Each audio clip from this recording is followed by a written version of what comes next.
வசிக்கும் மேற்கு வங்கத்தை சேர்ந்த பெங்காலி மக்கள் துர்கா பூஜையை கொண்டாடினர். இடையர்பாளையம் பகுதியில் தனியார் அரங்கில் துர்க்கையம்மன் சிலை வைத்து வழிபட்டனர். கொல்கத்தாவிலிருந்து அழைத்து வரப்பட்ட இசைக்குழுவினர் வாத்தியம் இசைக்க ஆண்கள் பெண்கள் என்று பெங்காலிகள் நடனமாடி வழிபட்டனர்.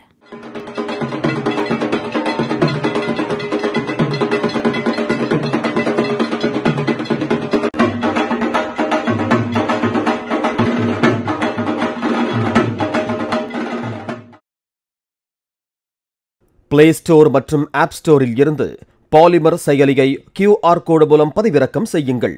செய்திகளை உடனுக்குடன் பெறுங்கள்.